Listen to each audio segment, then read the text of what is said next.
This is episode 195. We're talking about listening to your anxiety, what your body is trying to tell you. Welcome to Wellness in Every Season. We talk all things wellness to help you align yourself, align with your goals, find balance in your life, and just recalibrate yourself. If you are listening for the first time, welcome. I'm so glad you're here. And let's get started in the rest of the podcast. This is important if you have any kind of neurodivergency because oftentimes anxiety is a part of it.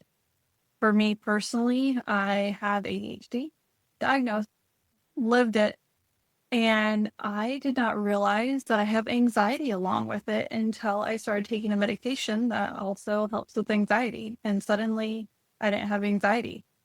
I didn't realize that's what it was until it was gone. And it was like, oh, okay, that's what's happening here. So listen to this, even if you are somebody who says, I don't have anxiety, because I've said that my whole life. I've never been diagnosed with it. And suddenly oh, hold on a second.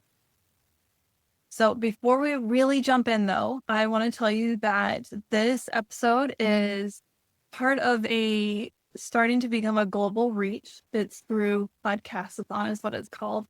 And it's where a whole bunch of podcasters that are English speaking, French speaking, Dutch, and I think we're starting to get German speaking podcasters around the world are getting together for this week, and we are doing donation-based episodes. And we get to choose who we are sponsoring. And if you guys want to help support them, then you look in the description and you can click the link and you can go and donate with that. And the place that I chosen to sponsor is the National Alliance on Mental Illness, or NAMI. And the reason why I chose this one is because it relates to talking about wellness. Mental health is huge. It's really hard to take care of your physical health if you're not taking care of your mental health, your social health, all these other areas of wellness, professional, intellectual. But if your mental health is struggling, everything is struggling in life. We have all have lived experiences, some short, some long, some ongoing, some in the past, some in the future of this. So NAMI is someone that I choose to support because they are a nonprofit that does a lot of work raising awareness about mental health and helping people who are struggling, who can't afford help. So let's talk about anxiety for a minute. I've told you my own personal experience, but I want to share with you a little bit more. And it's going to be a little bit different today. Not only am I sponsoring somebody through Podcastathon, NAMI is who I'm sponsoring again, but we're going to talk about stress or anxiety, which they can kind of go hand in hand. They kind of overlap, but they can be different. We're going to talk about them in an abstract way. And we're going to do a short experience with this. If you are driving, walking, running, you're not in a place where you can sit down and do this, still join. Know that you won't be able to do the full experience and you can come back to it to do the full experience. No matter how much you can experience this and really dive into this, you're going to get something out of it. So just know that. And please share this with other people who are struggling with stress and anxiety, because really it's so hard to make it through this life or make it through the day unscathed at times. So let's talk about a big misunderstanding with anxiety is that people believe it's something we should immediately silence or push away. Still struggle with that. As soon as I feel it, it's like, no, I don't want this. And for me today, I was driving to my dentist appointment to get teeth cleaned. And I have a new enough car that I have CarPlay. And my phone in CarPlay, I was driving on the freeway and it flipped out. And it was taking me in a way that I have never been before. Can you imagine the stress there? And I, the more I tried to struggle through and I'm going to make this work, the more I started to feel that resistance. And it's that reminder of it's okay to go with the flow a little more. But it's hard to get yourself there when you're in the middle of the stress or the anxiety. You agree? But here's the idea. And I wanted to push the anxiety away while I was going through this. This is why I was sharing my experience. Is it often carries information. But for me, it was that realization that I'm not trusting myself and that I knew most of the way to get there or I could figure it out. So that was the information for me. And it was also reminding me of the places that I haven't healed with that anxiety. And anxiety can come from past trauma. And with directions, there is some past trauma there because my dad owned his own business and he would give me the map books. I don't know if you remember the old map books where you can turn the pages and see street. He would hand that to me. And I was a little kid, barely learning how to read. And he would hand it to me and say, navigate me here, instead of pulling over on the road and figuring it out himself as an adult. And it was a lot of pressure. And it was, I need to know right now how to get to this client's house. Very stressful. So when Google Maps stopped working for me, it was bringing in that stress. And it's that reminder that your body is incredibly intelligent. And for me, it's the stored emotions that are in different places within my body. And sometimes one stored emotion in one spot will kind of ping it to another spot and then maybe another spot. At least that happens in my body. And I've realized that with other people that I've coached. Sometimes your anxiety is simply your nervous system asking you to pay attention. Where do I need to heal? What do I need to release? Can I imagine it releasing from those areas? Work on that. So if you're driving, no, you're not going to be able to do the full experience. If you're running or walking, same story. But if you're able to sit down with me, like I am right here, you can do the full experience. And if you're somewhere comfortable, this will only take a few minutes. If you're not, it still will. Okay, so let's talk about why this matters as you dive into it. Many people live almost entirely in their thoughts. I have been there. I'm still learning how to unplug in a healthy way because we often think of unplugging like and have a remote in my hand or that phone in my hand or the Kindle in my hand or you're unplugging from thoughts, but then you're putting other thoughts in, forced thoughts of whatever you're watching or reading or doing instead of just relaxing and breathing and being in the moment. And anxiety takes you out of the moment. And it doesn't start in the mind, it starts in the body. Emotions start in our body, and then we attach a thought to them. I don't know if you've ever heard that before. But the first time I heard that, I was like, hold on, wait, what? And the more I thought about it and experienced it for myself, it makes sense. Try that on. It might feel as tightness in your chest, pressure in your throat, maybe your throat feeling out of alignment, the knot in your stomach, tension in your shoulders, erasing all of them. If it's all of them, then woo, you're really feeling some big thing.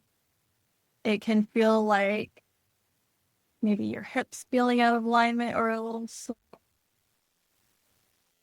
Think about it. What does it feel like for you?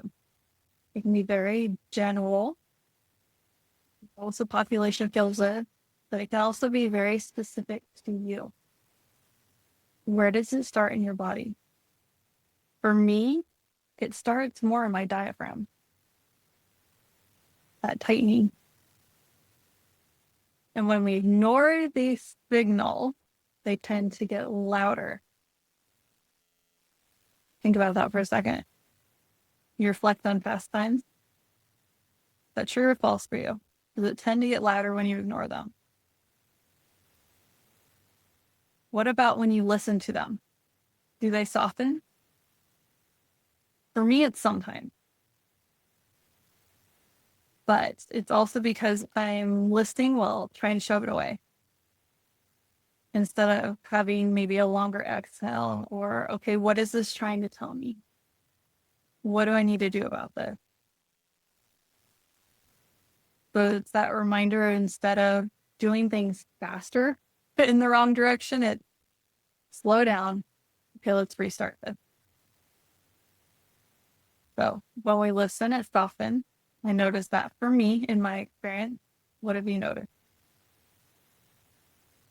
That's what we're going to practice. You ready?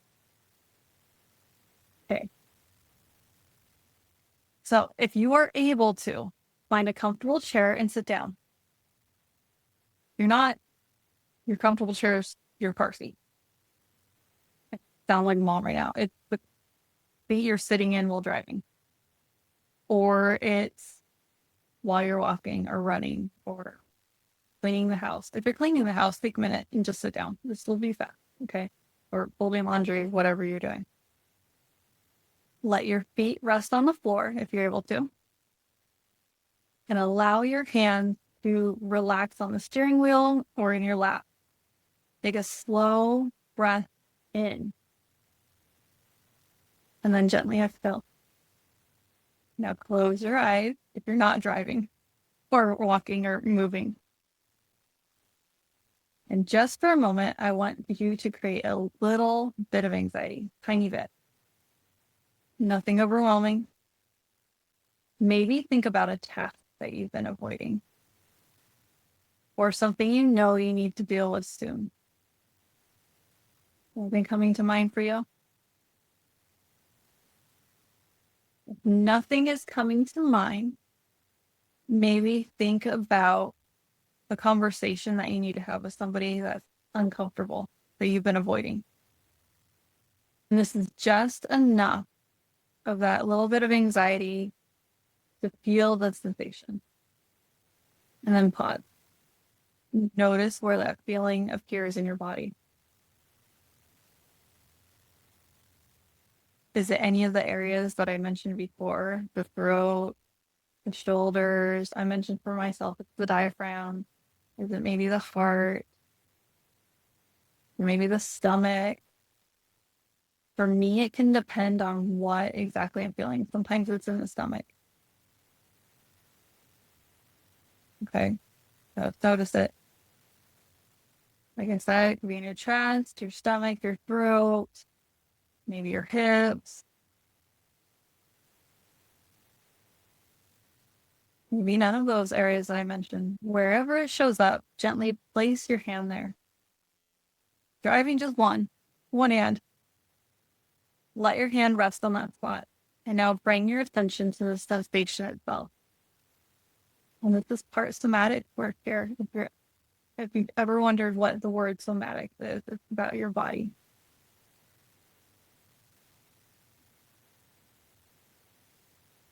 Now, what does that feel like? Is it tight, heavy, warm, sharp, bubbly? Does it move or stay still? Just observe it, not analyzing it. Stay curious here. Imagine that this sensation is trying to show you something.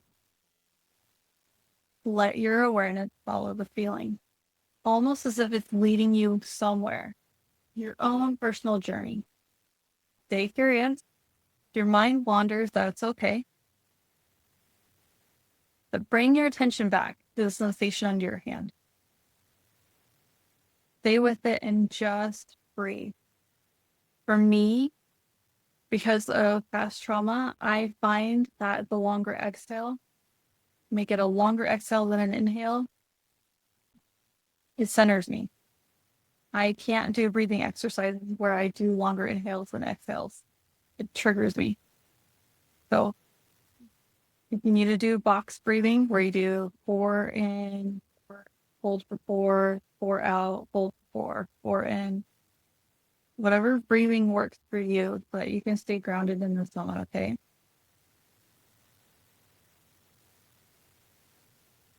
Bring your attention back to that sensation.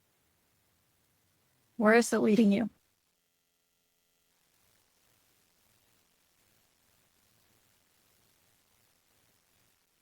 Now, slowly take a deeper breath and notice whether the sensation has shifted at all.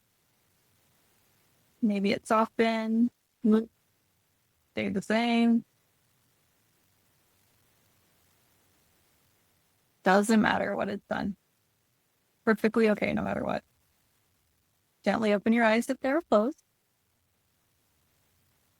And then reflect on this. What did you experience? Did you experience anything? What have you learned from this experience? Now you can analyze it a little bit. Don't go too deep into self-therapizing yourself in any way, shape, or form. But this is just to give you an idea of where does your anxiety typically reside in your body? And what is it trying to tell you? And then what can you do about it if it's an easy fix? If it's not an easy fix, then this is exactly why NAMI, why I'm sponsoring them, why I'm giving you the chance to donate to them. And if this isn't the right fit for you, maybe coaching is for you. I am a coach. I am happy to help you through this. You have friends, or you should have friends, or speak to a friend who is really good at listening to you. Another option is you can journal about it to let you have that chance to really reflect and dig deeper in a safe environment where you're not feeling judged and where you're not going to be judging yourself. Somebody who will call you out as soon as you start going down the judgment. Because one of the interesting things about anxiety is that it often changes the moment you give it attention. Not because we forced it to go away, but because we stop fighting it. That is important. That part, we stop fighting it. Our nervous system responds to curiosity very differently than it responds to resistance. And sometimes when people do this exercise, they realize anxiety was connected to something specific. Like for me, with that whole having to look at the paper maps and try and read it while going down a road. And I used to get a little bit of car sick with it too. And I was just learning how to read. So it triggered a lot of things for me.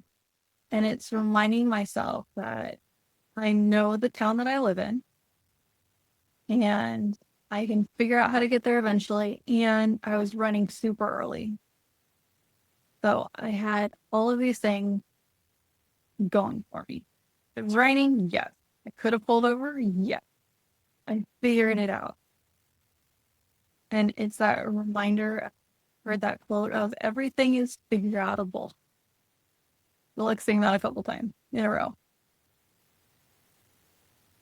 So, what is yours? Is it related to a conversation you've been avoiding, a boundary that needs to be set, a decision you've been postponing, maybe an area where you need to let some more self-trust, like where I was this morning? Or maybe you simply need to release a little bit of tension that's been sitting in the body. Totally get that. That's usually me after I've gotten my kids out the door in the morning. So no matter the outcome, it is valuable to be able to do this exercise because you are to reconnect with your body. We talked about emotions in past episodes, and now there's still an emotion, the anxiety part. It's about reconnecting. We live in such a world where we disconnect all the time. When we are unplugging, we're still disconnecting instead of learning to be in the moment, to be tuned in. maybe tuned into nature around us or tuned into ourselves. Just that we belong, we have value, and be our action matter. Experiences.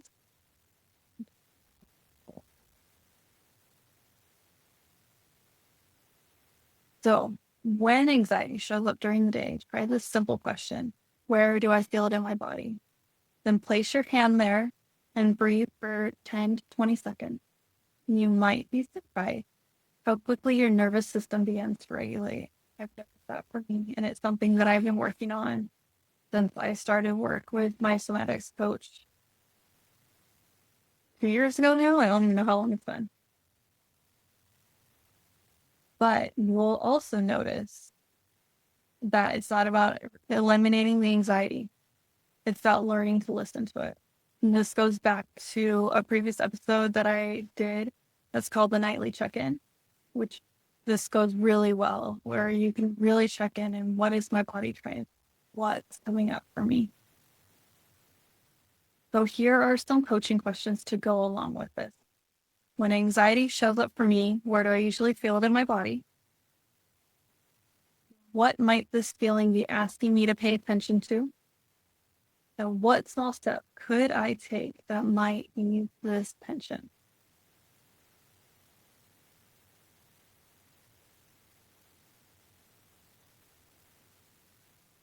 Hope you found this to be valuable. I know that this is something that I've been working on with clients, myself, and with my children, and it's made a really big difference in that anxiety is okay, feelings are okay, and what we tell our kids most constantly is what we do about it that matters. Things come up for us. We are human beings living this life, and we're not going to go through this life like robots. We have higher thinking than robots, which is something we also remind our children with the world of AI. But what matters is what we do about these emotions and these thoughts. So I hope today's exercise resonated with you. I hope that you gained a lot out of it. And you have a great rest of your week. And I will see you in the next episode.